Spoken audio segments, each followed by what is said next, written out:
Geometric mean. Geometric mean of a set of n observations is the nth root of their product.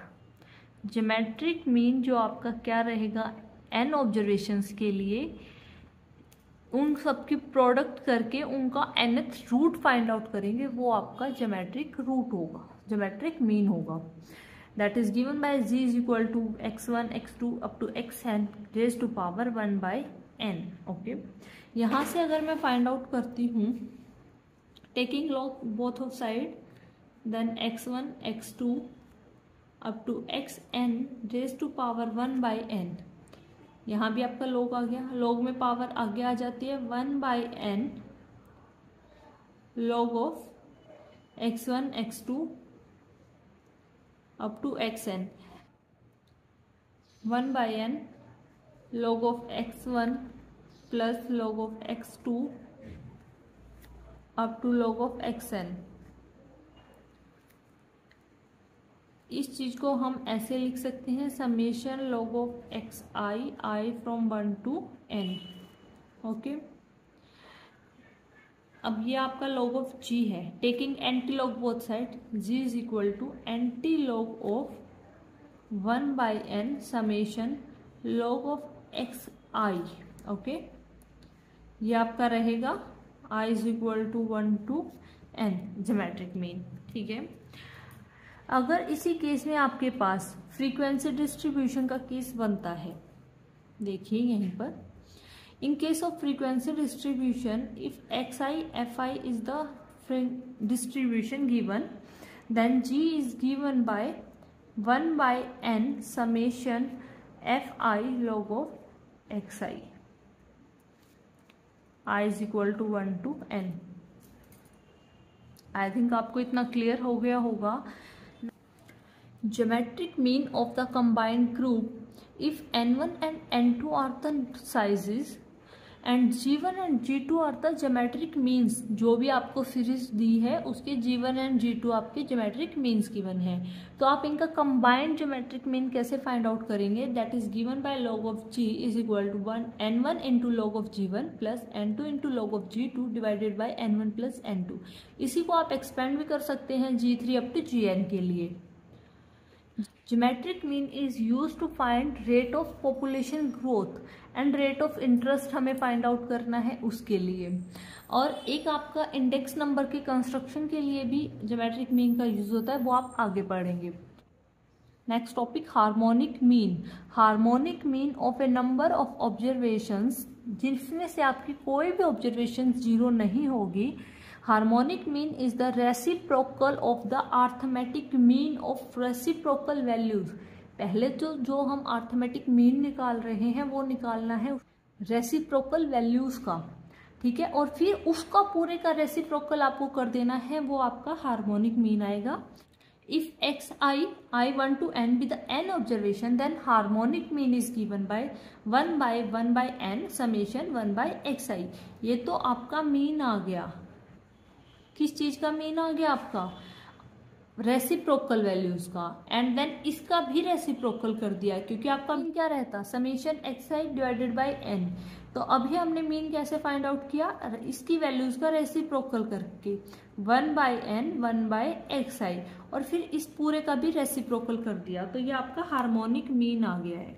ठीक है, अगर आपके पास frequency distribution given है, xi fi आपका frequency distribution given है, उसके बाद आपका हार्मोनिक मीन कैसे दिया जाएगा? 1 by n summation fi divided by xi, where n is the summation of all the frequencies. Weightage harmonic mean कैसे फाइंड आउट करेंगे? x1 x2 xn आपकी ऑब्जर्वेशंस गिवन है, और उनके साथ वेट आपको w1 w2 and wn given है. In that case harmonic mean is given by summation wi divided by summation wi divided by xi, where i is from 1 to n. यहाँ आपका harmonic mean, geometric mean और mode complete होता है. Partition values. These are the values which divide the series into a number of equal parts.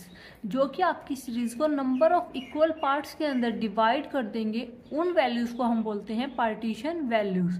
Quartile. अगर आपकी कोई भी series है उसको 4 पार्ट्स में डिवाइड कर दिया जाता है, दैट मीन्स 4 इक्वल पार्ट्स के अंदर. ये आपकी सीरीज है, इसको 4 इक्वल पार्ट्स में डिवाइड करने के लिए हमें इसमें 3 पॉइंट्स बनाने पड़ेंगे। वो 3 पॉइंट्स हमारे क्या रहेंगे, फर्स्ट, सेकंड एंड थर्ड। ये 3 पॉइंट हमने कट किए तो हमारी जो सीरीज है वो 4 इक्वल पार्ट्स के अंदर डिवाइड हो गई। ओके, यहाँ हमारी सीरीज 4 इक्वल पार्ट्स के अंदर डिवाइड हो गई, 1, 2, 3 and 4। This first point is called first quartile, second point is called second quartile and third one is called third quartile.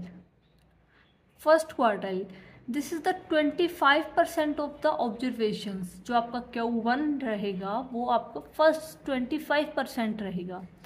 Second one is Q2, that is median, क्योंकि ये आपकी जो series है उसको 2 इक्वल पार्ट्स के अंदर divide कर रहा है 50-50 में, तो यहाँ से Q2 आपका मीडियन रहेगा जिसमें आपकी 50% ऑफ द ऑब्जर्वेशंस कवर करेगा।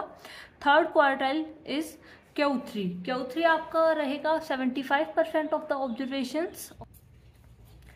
These are 3 quartiles, Q1, Q2 and Q3। अब हम फाइंड आउट कैसे करेंगे, अगर हमें वैल्यूज फाइंड आउट करनी है, Q1 की वैल्यू हमें फाइंड आउट करनी है, तो ये आपका कितना पार्ट रहेगा, 1/4 पार्ट ऑफ द जितने भी आपकी नंबर्स रहेंगी, नंबर ऑफ ऑब्जर्वेशंस रहेंगी, sum of number of observations.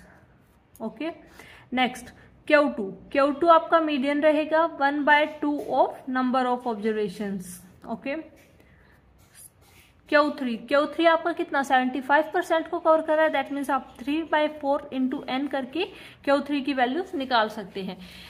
Deciles आपकी वो वैल्यूज रहेंगी जो आपकी सीरीज को 10 इक्वल पार्ट्स के अंदर डिवाइड करेंगी। यहाँ आपके 9 पॉइंट्स रहेंगे, पहले जैसे क्वार्टाइल में आपके 3 पॉइंट्स थे और वो 4 इक्वल पार्ट्स में डिवाइड कर रही थी, ऐसे यहाँ 9 पॉइंट्स हैं और आपकी सीरीज 10 इक्वल पार्ट्स के अंदर डिवाइड हो रही है। तो आपके डेसाइल्स क्या होंगे, D1, D2, D3 up to D9। Okay, आपको D1 फाइंड आउट करना है तो आप कैसे करेंगे, 1/10 टाइम्स ऑफ n। अगर आपको D2 फाइंड आउट करना है 2/10 टाइम्स ऑफ n। सिमिलरली 3/10, 4/10, 5/10 आपकी ऐसे ही जाएंगी। सिमिलरली परसेंटाइल आपका रहता है 100, 99 पॉइंट्स आपके पास होंगे और आपकी सीरीज 100 इक्वल पार्ट्स के अंदर डिवाइड हो जाएगी। और यहाँ आप P1, P2 up to P99 values find out कर सकते हैं। P1 आप कैसे फाइंड आउट करेंगे, 1/100। P2 आप कैसे फाइंड आउट करेंगे, 2/100। सिमिलरली P99 आप कैसे फाइंड आउट करेंगे, 99/100 टाइम्स ऑफ n। इसी को लेकर एक एग्जांपल देखते हैं। देखिए example, 8 coins were tossed together and number of heads result was noted.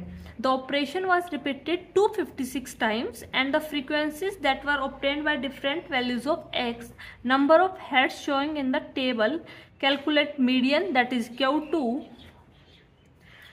quartiles, that means Q1 and Q3 आपको फाइंड आउट करने हैं। Fourth decyl, that means D4 and 27th percentile P27, ये वैल्यूज आपको find out करनी है। देखिए आपको series क्या गिवन है, x और f की वैल्यूज आपको गिवन है 0, 1, 2, 3, 4, 5, 6, 7, 8।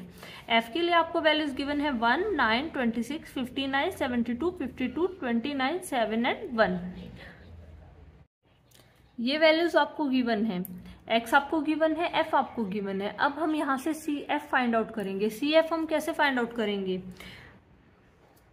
1 + 9 10, 10 + 26 36, 36 + 59 95, 95 + 72 167, 167 + 52 219, 219 + 29 248, 248 + 7 255, 255 + 1 दैट इज 256। यहाँ से हमारे पास n के लिए क्या वैल्यू आ गई, 256। n = समेशन ऑफ fi होता है, तो आपने इनको ऐड किया, ये आपका 256 आ जाएगा। ओके, अब हमें फाइंड आउट क्या करना है, हमें फर्स्टली मीडियन फाइंड आउट करना है। Median is Q2, that is 1/2 times of n। ये आपका 1/2 n क्या रहेगा, 256 divided by 2 is equal to 128, 120 8। यहाँ से आपकी 128 वैल्यू आ गई। अब हम कैसे फाइंड आउट करते हैं, हम CF के अंदर 128 से जस्ट ग्रेटर वैल्यू को फाइंड आउट करेंगे। वो आपकी क्या रहेगी, 167 रहेगी आपकी। दैट मीन्स आपका Q2 की वैल्यू क्या रहेगी, corresponding value 4। Q1 find out करेंगे। Q1 हमारा रहेगा 1/4 times of n is equal to 1/4 into 256 is equal to, cut करेंगे कितना रहेगा, 6 जा 4, 64। 64 से जस्ट ग्रेटर वैल्यू आपकी जो भी रहेगी वो है आपकी 95। तो आपकी यहाँ से 95 ग्रेटर रहेगी। आपका Q1 क्या रहेगा, 3। कोरस्पॉन्डिंग x की वैल्यू जो भी रहेगी आपकी Q1 is equal to 3। Now Q3 find out करेंगे। 3/4 into n that is equal to 3/4 into 256 is equal to 3 into 64 that is equal to 192। अब हम 192 से जो भी ग्रेटर वैल्यू रहेगी वो फाइंड आउट करेंगे। वो आपकी क्या रहेगी, 219 CF के अंदर। कोरस्पॉन्डिंग वैल्यू x के लिए आपकी 5 आ जाएगी। That means Q3 is equal to 5। D4 find out करेंगे। 4/10 times of n that is equal to 4/10 into 256। यहाँ से इसको मल्टीप्लाई करेंगे तो हमारे पास क्या रहेगा, 25.6 की हम 4 के साथ करेंगे 102 पॉइंट समथिंग रहेगा 4। ओके, अब हम इससे just greater value find out करते हैं। That is 167। That means D4 is equal to 167 के कोरस्पॉन्डिंग आपकी 4 वैल्यू रहेगी। P27 फाइंड आउट करते हैं। 27/100 into n that is equal to 27/100 into 256। यहाँ से आप मल्टीप्लाई करेंगे, जो भी आपकी वैल्यू रहेगी उससे जस्ट ग्रेटर आप फाइंड आउट करेंगे। आप मुझे फाइंड आउट करके कमेंट बॉक्स में बताएंगे। Next question, marks obtained by 500 candidates in statistics paper of a civil service examination, marks more than, आपको अभी डाटा अलग टाइप से गिवन है, आपको x की वैल्यू गिवन नहीं है, आपको मार्क्स मोर देन गिवन है। इसको आपको कॉन्टिन्यूस डाटा के अंदर कन्वर्ट करना है एंड देन आप सोल्व करेंगे। देखिए, marks more than 0, 10, 20, 30, 40, 50। Number of candidates 500, 460, 400, 200, 100 और 330। कैलकुलेट द लोअर क्वार्टाइल, आपको लोअर क्वार्टाइल फाइंड आउट करनी है।